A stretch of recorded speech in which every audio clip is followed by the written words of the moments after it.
ọwọ́ Ọlọ́run ti kọ sí Rotimi Daniels o ìyún Awikoko lójú ọlọ́rọ̀ onítọ́lọ́rọ̀ bá gbọ́ pé kò sóhun kankan tí wọ́n ṣe fóun àmọ́ nípasẹ̀ iṣẹ́ ìránṣẹ́ bàbá Hezekia ó ní mẹ́sẹ̀jì bàbá Hezekia kan tí Rotimi Daniels gbọ́ tọ́wọ́ Ọlọ́run sì balẹ̀ ẹ wò ó. ṣé mọ́tò yìí. Let me not deceive you. sẹ́gbọ̀. Will you listen to me? ó lè ní gbogbo wa yìí. We are all thieves. Ṣiṣẹ́ tó pé àpò. We have not worked what he has called us for. Stealing by trick ni a. Fífọgbọ́n jalè. Fífi ọgbọ́n jalè. Stealing by trick. Ṣiṣẹ́ Olúwa pẹ̀lú ògùn. We have not labored for the Lord with our sweat. We have not done that.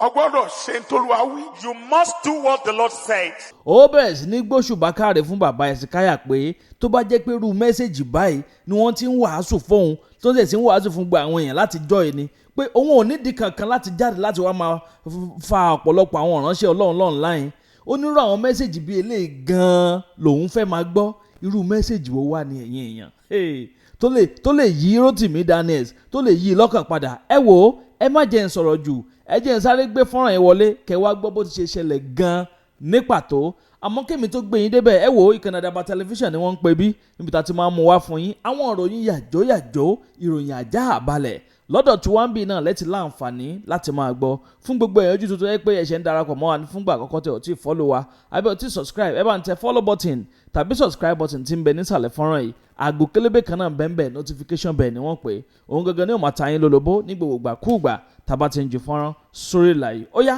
ẹ̀ ń so níbẹ̀. Ẹ káàárọ̀ ẹ káàsán ẹ káalẹ́ níbi tí ẹ bá ti ń wò mí Rotimi Daniels yín náà ní Awikoko lójú ọlọ́rọ̀ tí bàbá ọlọ́rọ̀ bá gbọ́ kí ló fẹ́ẹ́ fi mí ṣe ni. Ó ní fídíò bàbá Hezekia kan tí mo fẹ́ sáré yànnàná nínú fọ́nrán yìí mo fẹ́ jẹ́ kẹ́ ẹ wo fídíò yìí màá wá padà wá sọ àwọn nǹkan kan.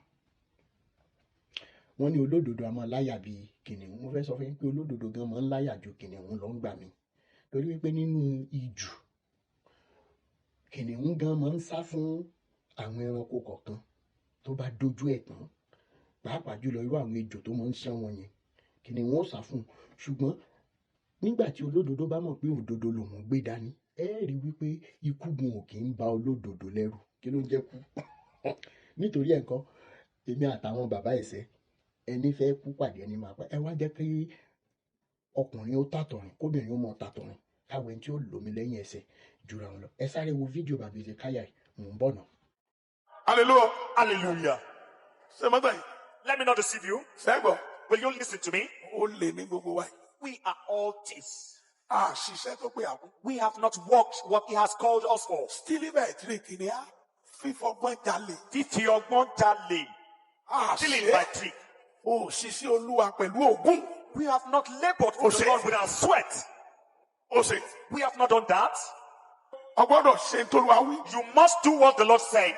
Ẹni ayé rẹ̀ ọ̀dà kì í jẹran. Anyone that his life is not good at all, you don't take meat.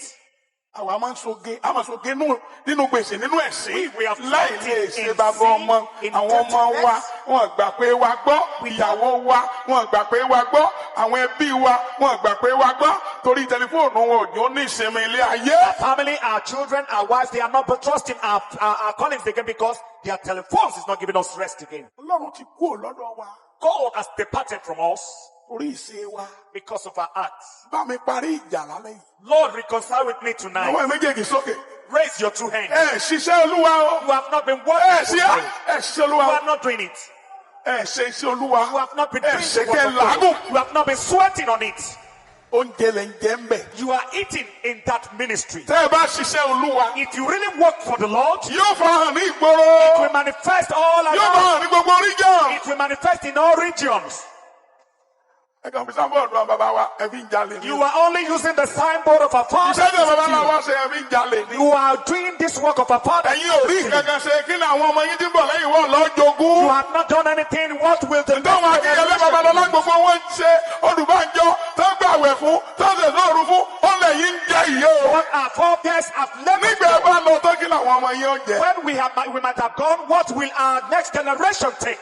Kọ́mọ yà lẹ́nu Don't be surprised pé that àwọn ọmọ rẹ yẹn wọ́n ti ń lọ sínú ọ̀run àpáàdì lójú ayé ẹ̀. That Torí Kristi tó gbà yẹn kò ràn wọ́n lọ́wọ́. those children Wọ́n are. dá ayé rẹ̀ mọ̀ bó ṣe rí. Hey, nawọ́ ẹ̀ sókè. Raise your hands. Bá mi parí ìjà lálẹ́ yìí. Lord, reconcile with me tonight. Bá mi parí ìjà lálẹ́ yìí. Reconcile with me tonight. Ẹ̀mí mímọ́ bá mi parí ìjà lálẹ́. Holy Spirit, reconcile with me Nawọ́ tonight. ẹ̀ sókè. Raise your two hands. Parí ìjà pẹ̀lú mi lálẹ́. Reconcile with me tonight. Lónìí. Today. Ẹ bá mi parí ìjà. Reconcile with me. ẹ jẹ́ n kọ́kọ́ béèrè nǹkan kan. Ǹjẹ́ tó bá jẹ́ irú àwọn mẹ́sẹ̀gì yìí ni a rí nírú àsìkò yìí tàbí látẹ̀yìnwá nínú body of Christ, ǹjẹ́ irú àwa báyìí máa dìde? Ẹ kọ́kọ́ jẹ́ kí ìdáhùn sí ìbéèrè kó máa jà yín fún jẹ. Ṣé ẹ gbọ́ mẹ́sẹ̀gì láàrin 3 minutes? Ṣé ẹ gbọ́ tí bàbá Hezekia sọ tó mú orí wú? Tí wọ́n bá ń fún wa nírú mẹ́sẹ̀gì báyìí tí wọ́n kàn tún wá sọ lásán tí wọ́n ń wùwà ẹ̀ débi wípé wọ́n jẹ́ kí ẹ̀yin èèyàn olórí burúkú aṣèrè tẹ́ pera yín ní Christians, tí wọ́n jẹ́ kẹ́ ẹ mọ̀ ti àwọn gbọ̀ngbọ̀n wípé ẹni yẹn tí ò bá ti gbọ́ orí tó bá ti pray tí ò bá ti sọ nǹkan kan ó mì pé Ọlọ́run ò pè nìyẹn. Ṣé bẹ́yìn lẹ báyé wọn jẹ́? Torí pé ń wá prayer wèrè káàkiri, a fẹ́ ṣiṣẹ́ à ń wá prayer kiri, àwa la báyé àwọn bàbá ẹ̀ jẹ́. Àwọn náà dẹ̀ ń tira wọn gbọ̀ngbọ̀n. Tẹ́ bá fi gbèrú mẹ́sẹ̀gì báyìí sílẹ̀ tí oníkálukú mú jẹ pé wọ́n lọ́n wá ràn mí lọ́wọ́ nínú ọ́fíìsì mi tí mò ń lọ lẹ́nu, mi ò gbúdọ̀ bá ayé aláyé jẹ́, mi ò gbúdọ̀ sign paper tí ò yẹ kí n sign, mi ò gbúdọ̀ torí pé mò ń wá position kí n kó bẹ́ẹ̀ ni ẹlẹ́ni. Ṣé ayé máa rójú àbí ò ní rójú? Ṣùgbọ́n ibi tí wọ́n bá ti ń sọ pé wọ́n ń ríran, wọ́n ń jíṣẹ́, ó ń ṣẹlẹ̀, wọ́n ń ṣe kinní kan, ibẹ̀ lẹ́yìn olórí ibu máa lọ. Torí ìdí ẹ̀ tí mo ṣe ń bú ẹ̀yin tẹ́ ń tẹ̀lé wọn tẹ́ ẹ̀ mọ̀ pasán ni wípé tó bá jẹ́ irú mi ni mo dìde ní tí mò ń sọ wípé irú nǹkan tí mo sọ, irú nǹkan tí bàbá Hezekia sọ wípé wọn ò ṣe dáadáa irú nǹkan báyìí, ọ̀pọ̀ náà yá ni pé kémi náà lọ dá chọ́ọ̀chì sílẹ̀, ọ̀pọ̀ náà yá ni pé kí n lọ rọ́ọ̀nù chọ́ọ̀chì kí n wò bó ṣe rí, ọ̀pọ̀ náà yá ni pé ṣé bẹ́ẹ̀ ni bàbá Hezekia láti gbọ́n sìn. First and foremost, bàbá Hezekia, Elédùmarè ó bá mi dìyín mú. Gbogbo bí tẹ́ bá ti need restoration, ó ti yẹ yín sà. Gbogbo bí kíbi tẹ́ bá ti need restoration láì wo wàhálà kí làwọn èèyàn máa sọ tó àwọn olórí burúkú tẹ̀wé wọn nífẹ̀ẹ́ yín sà. Èmi ni mo nífẹ̀ẹ́ yín o. Mo nífẹ̀ẹ́ yín torí wípé àwọn nǹkan tẹ́ ẹ fi kọ́ wa pé ìjọba ọ̀run kù dẹ̀dẹ̀, aráyé ẹ yí padà, onídàájọ́ ayé ń bọ̀ tí yóò béèrè lọ́wọ́ wa báwo la ṣe lò ó ìgbésí ayé. Èmi nífẹ̀ẹ́ yín. Gbogbo bí kíbi tẹ́ wá ti need restitution àti restoration, ẹ tètè lọ bẹ̀rẹ̀ sí ní ṣe sà. Ẹ̀yin náà wo mẹ́sẹ̀gì kékeré tẹ́ gíìfù, ó wọni lọ́kàn, ó pani lẹ́kún. Ẹ̀yin fúnra yín gan ó dé level gan ẹ fight ẹkún yẹn ni. Ẹ lè mọ gíìfù rú mẹ́sẹ̀gì báyìí látẹ̀yìn wá ká dìde náà. Ẹ lè mọ gíìfù rú mẹ́sẹ̀gì báyìí lọ́tún lósì lókè nílẹ̀ láàrin. Kíru wa máa question Bible tá à ń question lé ní sáà. Tẹ́ẹ̀dẹ̀ tún máa preach ẹ̀ lásán, tẹ́ẹ̀ tún dá ìfẹ́ ọmọlàkejì padà sínú body of Christ. Tẹ́ bá ń ṣe bẹ́ẹ̀ tí irú wa ìbá dìde ó yẹ kán gbé wa lọ fún psychological evaluation, ṣùgbọ́n ẹ wo bẹ́ẹ̀ ṣe palanada. The next question tá a máa bèèrè sí ni wípé ṣé pa ṣì bòró ṣá àbẹ́pa ò bòró mọ́, àbáṣọ ò bá ọmọ yẹ mọ́ṣọ́mọ́ yẹ ti rìn òwò ọjà. Mi ìfẹ́ rò bẹ́ẹ̀. Tẹ́ bá jẹ́ kí irú àwọn mẹ́sẹ̀gì kan sàn kí gbogbo àwọn tó dẹ̀ wà nínú ìgbèkùn yín tẹ́ tú wọn sílẹ̀ wípé you know what, if I die I die, if I perish I stand with God alone. Gbogbo ìtẹ́ bá ti ṣe tẹ́lẹ̀ ẹ lọ túbá. Because it is one thing to be saying it, it is one thing to be doing it. Torí Bíbélì sọ pé àwọn ẹni yìí fi ète wọn súnmọ́ mi ṣùgbọ́n ọkàn wọn jìnnà sí mi Olúwa. Ṣé bí nǹkan tí Bíbélì yín sọ nìyẹn? Nítorí ìdí èyí kan fọ́nrán ìmú tiẹ̀ kọ́kọ́ fẹ́ fi appreciate bàbá Hezekia.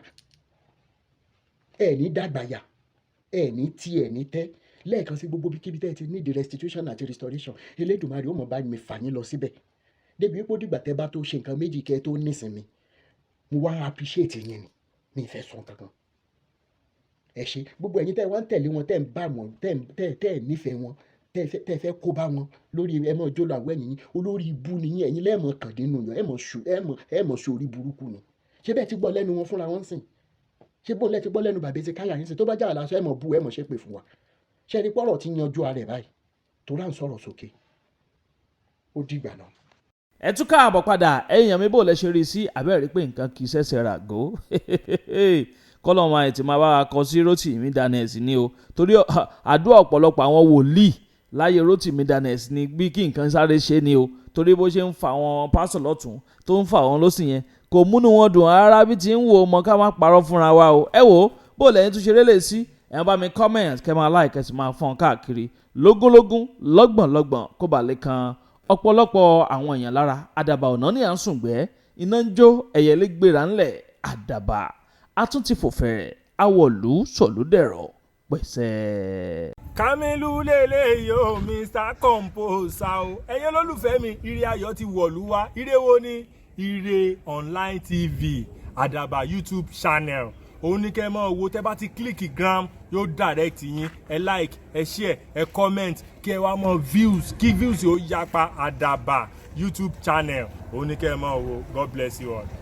Muyiwa Adégòkè lórúkọ mi, àmì complete actor kó tó bá wù ní ẹ máa pè mí, ẹlòmíà ní London, ẹlòmíà ní America, ẹlòmíà ní Canada. àmọ́ ju gbogbo ẹ lọ àní o má jẹ́ tíìrì o ti sọ̀rọ̀ tí ń lọ nílé ayé sórí ẹ̀dá tó bá wà nílé ayé tí ò gbọ́ ròyìn ó máa ń fi ìyà jẹrẹ ẹni àtìmọ́lé ayé ló wà wo tó bá fẹ́ gbọ́ ròyìn tó fẹ́ gbọ́ bó ṣe ń lọ ní sísẹ̀ntẹ̀lé Àdàbà TV ni o tún nu ẹ̀ sí tó o bá ti sí ń bẹ̀ ó sì ń bì kankan.